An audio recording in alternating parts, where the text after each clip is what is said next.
Hi guys, कैसे हैं आप लोग। Myself C Abhishek Bansal, I am from Mumbai and आज मैं आपके सामने एक बहुत ही शानदार प्यारा सा एक छोटा सा वीडियो लेकर आया हूँ। आपको पता होगा हमारे सीए फाइनल के ऑडिट में आप भले मई 25 दे रहे हो, नवंबर 25 दे रहे हो, 26 की मैट दे रहे हो या ऑनवर्ड्स मैट दे रहे हो। अपने नए स्टैंडर्ड्स आए थे। नए स्टैंडर्ड्स का मतलब जो 800 की सीरीज आई है एंड जो S R E S A E S R S की सीरीज आई है, ठीक है। तो वहां पर आपने देखा होगा जब अपन कंटेंट पढ़ते हैं तो जो कंटेंट है वो 3 पार्ट में डिवाइडेड है, ठीक है। पहला जो पार्ट होता है जो होता है हमारा before accepting the engagement. Second जो पार्ट होता है वो होता है ड्यूरिंग द एंगेजमेंट, मेरे को क्या प्रोसीजर करना है, भले मैं रिव्यू वाला कर रहा हूँ, अदर अश्योरेंस एंगेजमेंट कर रहा हूँ, रिलेटेड सर्विस से काम कर रहा हूँ। तीसरा पार्ट होता है रिपोर्टिंग का पार्ट। तो बिफोर, ड्यूरिंग, आफ्टर। अब बहुत सारे बच्चों को डाउट आता है कि सर अगर हम देखेंगे ना तो मोटा माटी 70-90% क्या है, कंटेंट सेम है। हाँ, थोड़ा बहुत अलग ऑब्वियसली होगा ना, क्योंकि हर का चैनल अलग अलग है, कहता कुछ और है, समझता कुछ और है, चीजें अलग अलग है। पर मोटा माटी वो सेम जैसा लगता है। तो क्या हम कॉमन आंसर पढ़ सकते हैं? Answer is yes. सीधे को जितने भी है, S R S, S A ई,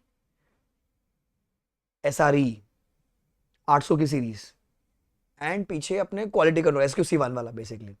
तो उसमें से कोई भी एक आंसर आएगा, सारे तो नहीं पूछे, मतलब रिपोर्टिंग पर। सी हर चैप्टर को इंस्टीट्यूट कवर करता है, पेपर में तो आ ही रहा है, हर स्टैंडर्ड आ रहा है, पर सारा नहीं आ रहा ना। हर एक में से कुछ ना कुछ आएगा। अब रिपोर्टिंग का तो कोई भी एक आएगा, अब वो कोई भी आ सकता है। तो सर वहां पर कॉमन आंसर क्या बन सकता है? तो मैंने क्या किया, एक दिन बैठ के सब कनेक्ट कर दिया, बैठ के लिखा, तो एक कॉमन आंसर मिला मेरे को, जो कि आप यूज कर सकते हो। मैं ये नहीं बोला कि ऐसे करना है, मैं यूज कर सकते हो। अगर आप खुद भी देखोगे ना, आपने जिस भी ऑथर से पढ़ रखा है, कोई भी टीचर से पढ़ रखा है, मॉड्यूल से पढ़ रखा है, आपको भी सेम चीजें मिलेगी। जैसे क्या लिखा है, कंटेंट्स ऑफ प्रैक्टिशनर रिपोर्ट, ठीक है। हर एक में अपन प्रैक्टिशनर बोलते हैं वहां पर ना। तो मेरा कोड बनता है तड़प्स। क्या बच्चा कोड बनेगा? तड़प्स। तड़प तड़प के इस दिल से आहा निकलती रही, ये ऑडिट कैसी चीज है जो खत्म नहीं हो रही पिया, खत्म ही नहीं हो रही है। तो इसमें जो कोड बन रहा है ना बाबू, वो क्या बन रहा है? तड़प। टी से क्या हो जाएगा? टाइटल। टी से क्या हो जाएगा? टाइटल। ए से क्या हो जाएगा? Addressee, as required by the terms of engagement. ए से क्या हो जाएगा? एड्रेसी, हर एक में होते हैं। देन डी से description of the responsibility of the management, management की रिस्पॉन्सिबिलिटी। देन पी से description of the practitioners responsibility, title, addressee, then description of the management responsibility, practitioner का रिस्पॉन्सिबिलिटी। देन फिर पीछे आएगा आपका डेट प्लेस साइन। क्या आएगा आपका? Date place sign. ये कॉमन है। एक मिनट, वो नोट्स लोड हो रहा है, ये रहा। Date place sign. So title, addressee, date place sign, ये 5 चीज तो आपको हमेशा मिलेगी मिलेगी। Title, addressee, date place sign, बराबर। अब बीच में अगर आप देखोगे ना, 2 पॉइंट कॉमन होता है। एक होता है मैनेजमेंट की रिस्पॉन्सिबिलिटी का, एक होता है प्रैक्टिशनर की रिस्पॉन्सिबिलिटी का, ये कॉमन है। तो टाइटल हो गया, एड्रेस हो गया, डेट प्लेस साइन। अब डेट प्लेस साइन ऊपर नहीं लिखना है, नीचे लिखने का है। अब बीच में घुसेड़ना पड़ेगा ना। तो description of the management responsibility, description of the practitioner का रिस्पॉन्सिबिलिटी।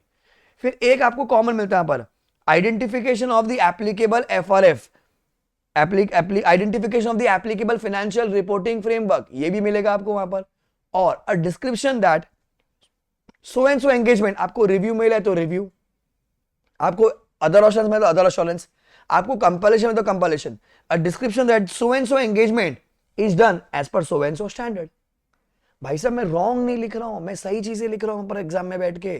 तो क्या किया अपन ने? Title, address, date, place, sign, management का रिस्पॉन्सिबिलिटी, प्रैक्टिशनर का responsibility, identification of the FRF and so and so engagement, description that the engagement has been conducted as per so and so standard. 9 point लिख दिया। आप अगर आपने paper देखा होगा, question paper देखा होगा, तो 3 से 4 मार्क का आ रहा है।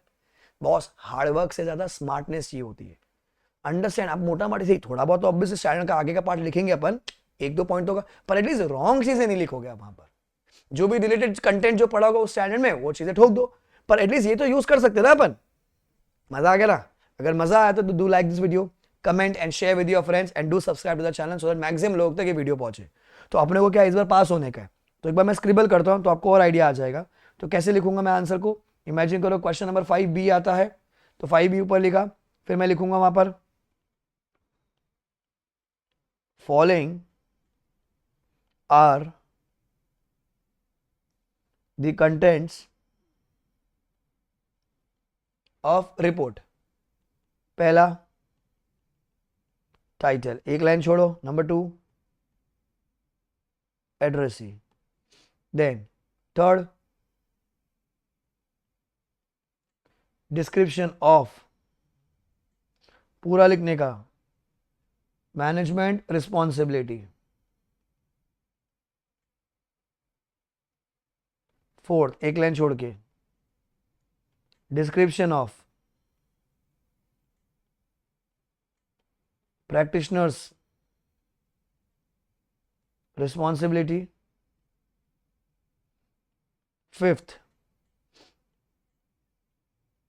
Identification of applicable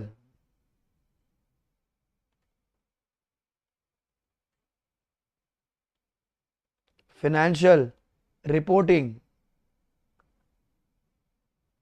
framework, identification of applicable financial reporting framework, sixth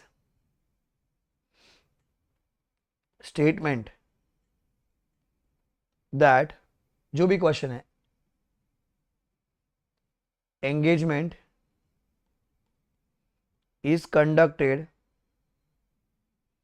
as per जो भी उसका relevant standard होगा, 7 date of signing, 8 place of signing, 9 signature of practitioner। हो गया। तो यहाँ प्रैक्टिशनर का स्पेलिंग रॉन्ग था।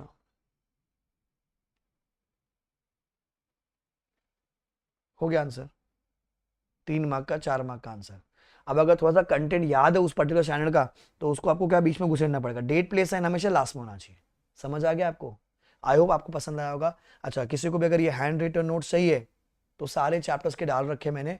You have to go to our website www.letslearnindia.in। वहाँ पर आपको फ्री रिसोर्सेज के सेक्शन में जाना पड़ेगा।